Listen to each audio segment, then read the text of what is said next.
ఓం నమః శివాయ. అందరికీ నమస్కారం. ముందుగా ఈ వీడియోకి ఒక లైక్ కొట్టి మన ఛానల్ని సబ్స్క్రైబ్ చేసుకోండి. ఈ నెల జూలై 15 నుండి ఆషాఢ మాసం ప్రారంభమవుతుంది. ఆషాఢ మాసాన్ని శూన్యమాసం అని కూడా అంటారు. జూలై 15 నుండి ఆగస్టు 12 వరకు నెల రోజులు ఆషాఢ మాసం ఉంటుంది. అయితే ఈ నెలలో ఎలాంటి శుభకార్యాలు చేయకూడదు. ఆషాఢ మాసంలో వచ్చే పండుగలు, ఈ ఆషాఢ మాసంలో ఏ దేవతలను పూజించాలి, పాటించాల్సిన నియమాలు, అలాగే శక్తివంతమైన పరిహారాల గురించి ఈ వీడియోలో పూర్తిగా తెలుసుకుందాం. ముందుగా ఈ వీడియోకి ఒక లైక్ కొట్టి ప్రతి ఒక్కరూ ఓం నమః శివాయ అని కామెంట్ చేయండి. ఈ ఆషాఢ మాసంలోనే తొలి ఏకాదశి, గురు పౌర్ణమి, వారాహి గుప్త నవరాత్రులు ఏర్పడతాయి. ఈ ఆషాఢ మాసంలో ఇంట్లో ఉన్న ఆడపిల్లలందరూ ఖచ్చితంగా గోరింటాకు పెట్టుకోవాలి. మీ చేతికి గోరింటాకు ఎర్రగా పండితే ఆ ఇంట్లో లక్ష్మీ కటాక్షం వర్ధిల్లుతుంది. ఆరోగ్యపరంగా ఆషాఢ మాసంలో గోరింటాకు పెట్టుకుంటే ఏ చర్మ వ్యాధులు, ఇన్ఫెక్షన్లు రాకుండా ఉంటాయి. ఈ ఆషాఢ మాసంలో ఇంటి గుమ్మానికి వేపాకులు కట్టాలి. ఈ నెలలో అమ్మవారి శక్తి భూమిపై ఎక్కువగా ఉంటుందట. కాబట్టి అమ్మవారి స్వరూపమైన వేపాకులను ఇంటికి కడితే మీ ఇంటికి చాలా మంచి జరుగుతుంది. ఈ ఆషాఢ మాసంలో వర్షపు గాలుల వల్ల వచ్చే సూక్ష్మక్రిములు, వైరస్లు ఇంట్లోకి రాకుండా ఉంటాయి. అలాగే ఈ ఆషాఢ మాసం నెల రోజులు ఆకుకూరలు తినకూడదు. ఎందుకంటే ఈ వర్షాకాలంలో ఆకుకూరల పైన చిన్న చిన్న పురుగులు గుడ్లు పెడతాయట. కాబట్టి ఆకుకూరలను సరిగ్గా శుభ్రం చేయకుండా వండుకుంటే తీవ్రమైన అనారోగ్య సమస్యలు ఏర్పడతాయి. ఈ ఆషాఢ మాసంలో వచ్చే ప్రతి మంగళవారం సాయంత్రం సమయంలో మీ దగ్గరలో ఉన్న అమ్మవారి దేవాలయానికి వెళ్ళి నిమ్మకాయ దీపాలు వెలిగించండి. నిమ్మకాయలు అమ్మవారి శక్తికి ప్రతిరూపం. కాబట్టి నిమ్మకాయ దీపాలు వెలిగిస్తే అమ్మవారి అనుగ్రహం లభిస్తుంది. ఈ ఆషాఢం నుండి చతుర్మాసం ప్రారంభమవుతుంది. దేవతలకు ఇది రాత్రి సమయం. కాబట్టి ఈ నెలలో పెళ్ళిళ్ళు, గృహప్రవేశాలు అస్సలు చేయకూడదు. ఈ నెలలో చేసే శుభకార్యాలకు దైవబలం ఉండదు. ఇది శూన్యమాసం కాబట్టి అద్దె ఇల్లు మారడం, కొత్తగా గృహప్రవేశాలు చేయడం అస్సలు చేయకూడదు. అలాగే భూములు కొనడం కూడా అస్సలు చేయకూడదు. అలాగే కొత్త వాహనాలు కూడా ఈ ఆషాఢంలో కొనకూడదు. ఆషాఢ మాసంలో జూలై 15 నుండి జూలై 23 వరకు మొత్తం 9 రోజులు వారాహి గుప్త నవరాత్రులు ఏర్పడుతున్నాయి. ఈ 9 రోజుల్లో వారాహి అమ్మవారిని పూజిస్తే ఆయురారోగ్యాలు, సిరి సంపదలు కలుగుతాయి. 9 రోజులు అమ్మవారిని పూజించలేని వారు కనీసం ఒక్కరోజైనా భక్తితో వారాహిదేవిని పూజించండి. ఆషాఢ మాసంలో ప్రతి ఒక్కరూ వారాహిదేవి చిత్రపటాన్ని తెచ్చుకొని మీ పూజ గదిలో పెట్టుకోండి.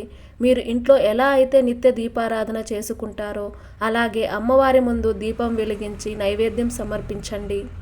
వారాహిదేవిని పూజించటానికి పెద్దగా కష్టపడాల్సిన పని లేదు. ఈ నవరాత్రుల్లో ప్రతిరోజు అమ్మవారి ముందు దీపం వెలిగించి వివిధ రకాల నైవేద్యాలు నివేదించి అమ్మవారిని పూజిస్తే అష్టైశ్వర్యాలు కలుగుతాయి. అలాగే ఆషాఢ మాసంలో ప్రతి ఒక్కరూ కందగడ్డ దీపం వెలిగించాలి. డబ్బు సమస్యలు, అప్పుల బాధలు, అనారోగ్య సమస్యలతో బాధపడేవారు మీ పూజ గదిలో ఉన్న వారాహిదేవి పటం ముందు ఈ కందగడ్డ దీపం వెలిగించి మీ మనసులో ఏది కోరుకున్నా మీ కోరికలన్నీ తక్షణమే నెరవేరుతాయి. కందగడ్డ దీపం ఎలా వెలిగించాలంటే ఒక చిన్న కందగడ్డను తీసుకోండి. కందగడ్డ పై భాగంలో కొంచెం చెక్కు తీసి గుంటలాగా చేసి అందులో నువ్వుల నూనె కానీ ఆవు నెయ్యి కానీ పోసి ఒత్తులు వేసి దీపం వెలిగించండి. ఈ కందగడ్డ దీపానికి పసుపు, కుంకుమ బొట్లు పెట్టి అమ్మవారికి నమస్కారం చేసుకోండి. ఆషాఢ మాసంలో ఈ ఒక్క దీపం వెలిగించి చూడండి. మీరు ఆశ్చర్యపోయే శుభ ఫలితాలు కలుగుతాయి. ఇక ప్రతి శుక్రవారం లక్ష్మీదేవిని తప్పక పూజించాలి. శుక్రవారం లక్ష్మీదేవిని పూజించేవారు తమలపాకు పైన కర్పూరం పెట్టి అమ్మవారికి కర్పూర హారతి సమర్పిస్తే మీ ఇంటి ధనాకర్షణ విపరీతంగా పెరిగిపోతుంది.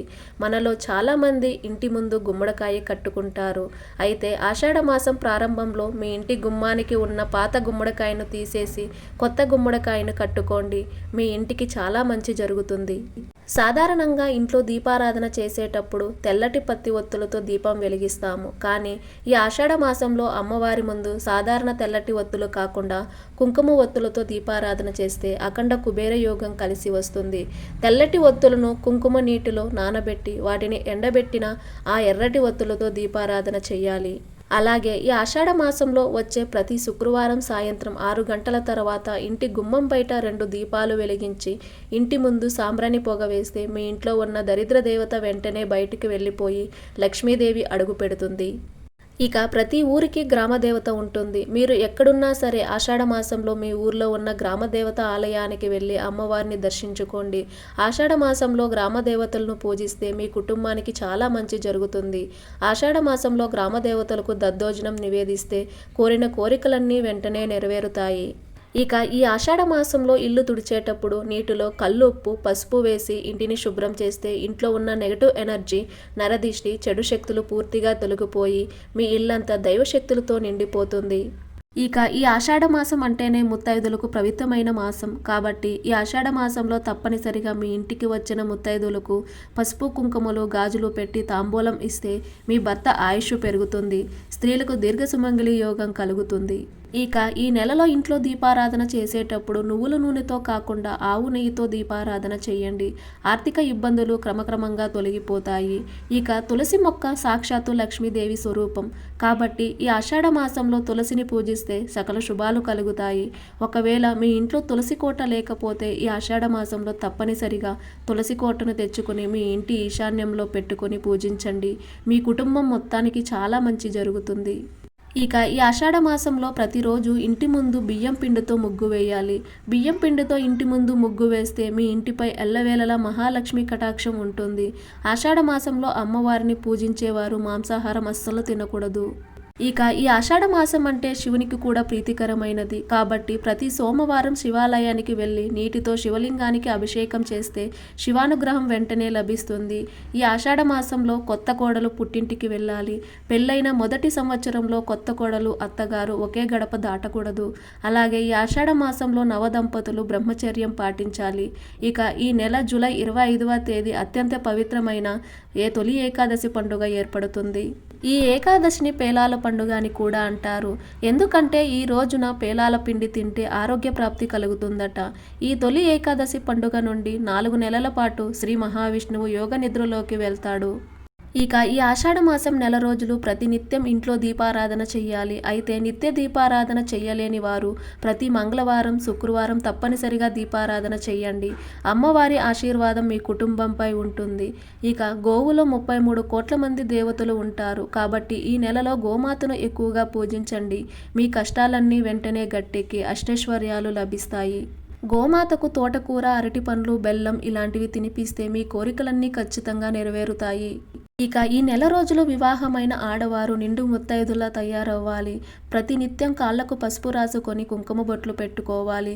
ఇక రావి చెట్టులో దేవతలు నివసిస్తారు కాబట్టి ఈ నెలలో రావి చెట్టును ఎక్కువగా పూజించండి.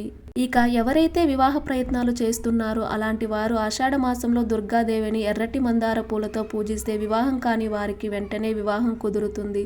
అలాగే ఈ ఆషాఢ మాసంలో ప్రతిరోజు సాయంత్రం పూట ఇల్లంతా సాంబ్రాణి పొగ వేయండి. మీ ఇంట్లో ఉన్న నెగటివ్ ఎనర్జీ తొలగిపోయి మీ ఇల్లంతా కనకవర్షంతో నిండిపోతుంది. ఈ ఆషాఢ మాసం నెల రోజులు ఉదయాన్నే స్నానం చేసి సూర్యుడికి నీటితో ఆద్యం సమర్పిస్తే సమస్త దోషాలన్నీ వెంటనే తొలగిపోతాయి. అలాగే ఈ నెలలో చేసే దాన ధర్మాలకు విశేషమైన పుణ్య ఫలితం లభిస్తుంది. పేదలకు అన్నదానం, వస్త్రదానం చేయడం ద్వారా మీ కుటుంబం మొత్తానికి భోగభాగ్యాలు వరిస్తాయి. లక్ష్మీ స్వరూపమైన స్త్రీలు ఈ ఆషాఢ మాసంలో అమ్మవారిని ఎక్కువగా పూజించండి. అలాగే పుణ్యక్షేత్రాలను దర్శించండి. మీ కుటుంబం మొత్తానికి శుభ ఫలితాలు కలుగుతాయి. ఇలా ఈ ఆషాఢ మాసం నెల రోజులు ఇలాంటి చిన్న చిన్న నియమాలు పాటిస్తే మీ ఇంటి ఐశ్వర్యం పెరుగుతుంది. ఈ వీడియో మీకు నచ్చినట్లయితే ఒక లైక్ కొట్టి మన ఛానల్ని సబ్స్క్రైబ్ చేసుకొని మీకున్న ధర్మ సందేహాలకు మాకు కామెంట్ ద్వారా తెలియజేయండి. ఓం నమః శివాయ.